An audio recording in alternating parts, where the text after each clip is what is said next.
नमस्कार, आप देख रहे हैं कालचक्र। मैं हूं पूजा और मेरे साथ हैं प्रश्न कुंडली विशेषज्ञ पंडित सुरेश पांडे जी। पंडित जी, बहुत बहुत स्वागत है आपका। धन्यवाद। राम नाम जपने और रामायण पढ़ने से कैसे दूर होगी जीवन से हर काली छाया, जानने के लिए देखिए कोरोना काल में कालचक्र का स्पेशल एपिसोड। जी हाँ, रामायण सिर्फ एक महाकाव्य या धार्मिक शास्त्र नहीं, बल्कि रामायण एक जीवन दर्शन है। रामायण धर्म के रास्ते पर चलने की सीख देता है और जीवन जीने का सही रास्ता बताता है। आज के समय में जब पूरा विश्व एक महासंकट के दौर से गुजर रहा है, लोग महामारी से त्रस्त हैं, डर और शंका के माहौल में जी रहे हैं, ऐसे में रामायण में लिखी गई बातें और सीख आपको हर सिचुएशन से लड़ना सिखाती है और आपके अंदर पीस, पॉजिटिविटी और पेशेंस को बढ़ाती है। इसलिए आज कालचक्र में पंडित सुरेश पांडे जी आपको संपूर्ण रामायण की महिमा बताएंगे, रामायण पढ़ने के फायदे बताएंगे और रामायण का एक चमत्कारी श्लोक भी बताएंगे। बड़े बड़े विद्वानों का कहना है कि रामायण में लिखी गई एक एक चौपाई लाखों मंत्रों के बराबर है। जिस घर में रामायण होती है, जिस घर में रामायण का पाठ होता है, वहां किसी भी तरह का कष्ट, संकट, डर और विपदा नहीं आती। ऐसे में पंडित जी से सबसे पहले रामायण की महिमा के बारे में जानते हैं। पंडित जी, रामायण की महिमा के बारे में बताएं, क्यों इसे सिर्फ एक धार्मिक शास्त्र नहीं बल्कि एक जीवन दर्शन कहा गया है? देखो, रामचरितमानस और रामायण जो है, ये सनातन धर्म का एक जीवन पद्धति का संविधान है। इसको अगर कहा जाए कि सनातन धर्म का संविधान है तो इसमें कुछ भी अतिशयोक्ति नहीं है। मनुष्य को उच्च जीवन दर्शन की शिक्षा रामचरितमानस और रामायण में मिलती है। देखिए, जिस घर में रामायण रखा जाता है उस परिवार को विपदाएं छू भी नहीं सकती हैं। देखिए, रामायण अगर आप रखेंगे तो रामायण आप पढ़ेंगे, ठीक है। रामायण होनी चाहिए, आप पढ़ें या न पढ़ें, रामायण होनी चाहिए। मैं आपको एक छोटी सी घटना बताऊं। जब मैं रहा होऊंगा 10-11 साल का, उस समय की घटना है। कच्चे मकान हुआ करते थे। रामायण का एक पन्ना फट करके वो जमीन पर गिरा हुआ था और जमीन पर ऐसे ही गिरा हुआ था जैसे एकदम लावारिस पन्ना है। मेरी जिज्ञासा हुई, मैंने उस पन्ने को उठा लिया और ऐसे पढ़ने लगा। उसमें एक चौपाई लिखी थी, चारि पदार्थ करतल ताके, प्रिय पितु मातु प्राण समझ जाके। आप विश्वास करिए, जरा सा भी इस बात में अतिशयोक्ति नहीं है। उसका अर्थ लिखा था कि जो व्यक्ति अपने माता पिता को प्राण के समान प्यार करता है, उस व्यक्ति के हाथ में धर्म, अर्थ, काम, मोक्ष चारों पुरुषार्थ होते हैं। धीरे धीरे धीरे धीरे ये चौपाई मन के अंतःकरण में उतरी और माता पिता से संबंध ऐसा ही हुआ कि प्राण के ही समान वो लोग प्रिय हुए, जिसका परिणाम ये है कि ईश्वर अपने जीवन से मुझे संतुष्ट किया है।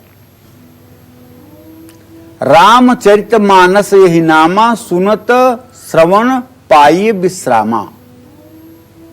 अभी मैं रामायण कह रहा था, अब मैंने रामचरितमानस कह दिया, तो दोनों बातों में आप क्या सोचेंगे?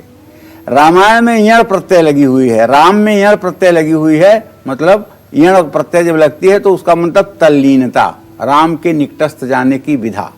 और रामचरितमानस, भगवान राम के चरित्र का मानस, मतलब मन में संकल्पना। क्यों? एक बार कुंभज ऋषि पाही शंभु गए। शंभु जी, भगवान शिव कुंभज ऋषि के यहाँ गए थे और वहां उन्होंने क्या सुना था? रामचरितमानस, कुंभज ऋषि के मुंह से, और उसको उन्होंने अपने मन में रखा था। समय आने पर उन्होंने उसे पार्वती से कहा था। चूंकि इतने दिनों तक भगवान शिव ने भगवान राम की कथा को मन में रखा था, इसलिए इसका नाम मानस पड़ा, रामचरितमानस। मन करी विषय अनल बन जरई, होई सुखी जो यही सर परई। यही सर आवत यति कठिनाई, राम कृपा बिनु आई न जाई। ये रामचरितमानस एक ऐसा सरोवर है कि इसके नजदीक आने में बड़ी कठिनाई होती है। बिना राम की कृपा के इस सरोवर के किनारे कोई नहीं आ पाता है।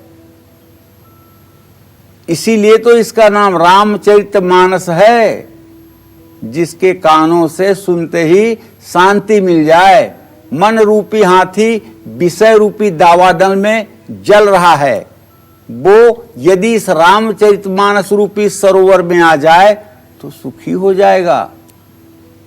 जिस घर में रामचरितमानस या रामायण रखी होती है वहां भूत द्रोह तिष्ठ ही नहीं कोई। वहां भूत पिशाच प्रेत जादू टोना टुटका नेगेटिव एनर्जी ये सब कुछ हो ही नहीं सकती है। मैं तो कहता हूं यदि आपका सनातन धर्म में जन्म हुआ है और आपके घर में एक तुलसी का पौधा है, एक बजने वाला शंख है, एक दक्षिणावर्ती शंख है, भगवान श्री हरि विष्णु की शालिग्राम की शिला है, या राम दरबार का चित्र है, या राधा कृष्ण का आपके घर में चित्र है, और तुलसी के पत्ते से रोज भोग लगाया जाता है, तो मैं दावे के साथ कह सकता हूं अमीरी घर में आपके आए या ना आए, लेकिन दरिद्रता आपके घर में नहीं आ सकती, बीमारियां आपके घर में नहीं आ सकती, आपदा विपदा आपके घर में नहीं आ सकती। बीमारियां कोसों दूर रहेंगी और दरिद्रता तो वहां आ ही नहीं सकती है जहां रामचरितमानस या रामायण का पाठ होगा। रामायण का पाठ करने से धैर्य बढ़ता है, एंजाइटी और डिप्रेशन नहीं होती है। रामायण का पाठ करने से व्यक्ति धर्म के मार्ग पर चलता है। ऐसे व्यक्ति के सामने अगर कोई संकट आता है तो उसे संयम से सुलझाने की कोशिश करता है। रामायण का पाठ करने से किसी भी तरह का कोई भय मन में नहीं रहता है। रामायण सुनने मात्र से पूर्व जन्म के किए बुरे कर्मों का प्रभाव समाप्त हो जाता है। भगवान ने कृष्ण ने गीता में कहा है क्षिप्रम भवति धर्मात्मा। चाहे कोई कितना भी पापी हो, कितना भी दूषित कर्म करने वाला हो और कितना भी उसने पाप किया हो, लेकिन जिस दिन वो ये संकल्प अपने मन में ले लेता है कि मुझे श्री हरि के श्री चरणों में लगना है और अब मेरा श्री हरि के अलावा कोई नहीं, अब मैं श्री हरि के अलावा किसी को नहीं भजूंगा, अब सिर्फ और सिर्फ मेरी श्वास श्री हरि के लिए चलेगी, तब कृष्ण का उद्बोधन क्या है गीता में? क्षिप्रम भवति धर्मात्मा। वह तत्काल धर्मात्मा हो जाता है, उसके सारे पाप जल करके नष्ट हो जाते हैं और वो साधना के मार्ग पर आगे बढ़ जाता है। रामायण नियमित पढ़ने वालों को यश कीर्ति मिलती है। रामायण पढ़ने वाले व्यक्ति का अपनी वाणी पर नियंत्रण रहता है। ऐसा व्यक्ति बहुत कम ही कड़वी बातें बोलता है, क्योंकि तुलसीदास जी ने खुद लिखा है वशीकरण का मंत्र। क्या लिखा है वशीकरण का मंत्र? आप भी जानना चाहेंगे? वशीकरण का मंत्र है तजिदे वचन कठोर। ये मत सोचिए कोई मंत्र पढ़ेंगे तब वशीकरण होगा। आप कठोर बोलना बंद कर दीजिए, पूरे दुनिया पर आपका वशीकरण हो जाएगा। किसी को हर्ट करने वाली बात, किसी को चुभने वाली बात, किसी के अपमान की बात आप बोलना बंद कर दीजिए, आपका वशीकरण पूरे संसार पे हो जाएगा। तो जिस घर में रामचरितमानस या रामायण के पास सुबह शाम गाय के घी का दिया जलाया जाता है, कपूर से आरती की जाती है, उस घर में श्री राम की भगवत कृपा सदैव बनी रहती है। ऐसे घर में शांति रहती है और कलेश नाम की चीज तो कोई हो ही नहीं सकती है। कलेश क्यों होती है? कलेश इसलिए होता है, अभाव जब होता है किसी चीज का तो कुभाव पैदा हो जाता है, और भाई भाई तभी आपस में लड़ते हैं जब उन्हें रामचरितमानस का उपदेश न मिला हो। एक दिन की बात आपको बता रहा हूं, भगवान राम जब बन गए थे तो उस समय 12 बजे रात कौशल्या माता अपने कक्ष में जाग रही थी।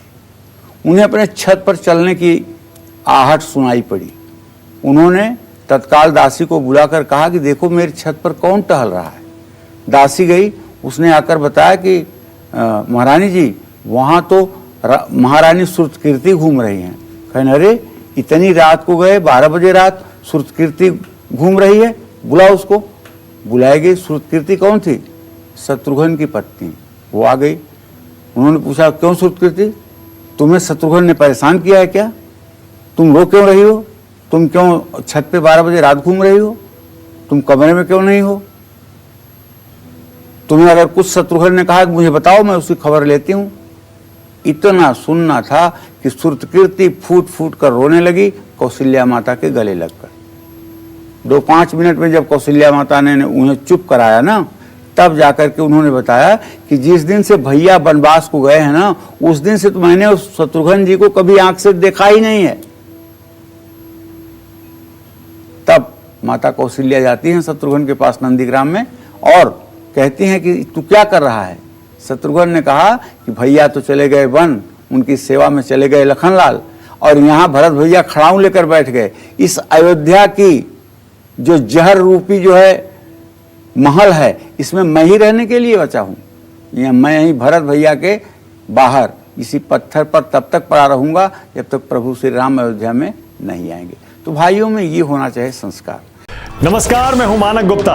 अगर आपको हमारा ये वीडियो पसंद आया हो तो इसे लाइक और शेयर जरूर करें, और हाँ, हमें सब्सक्राइब और फॉलो करना ना भूलें ताकि आप देश और दुनिया की कोई खबर मिस ना करें। तो जुड़े रहिए हमारे साथ और देखते रहिए News 24।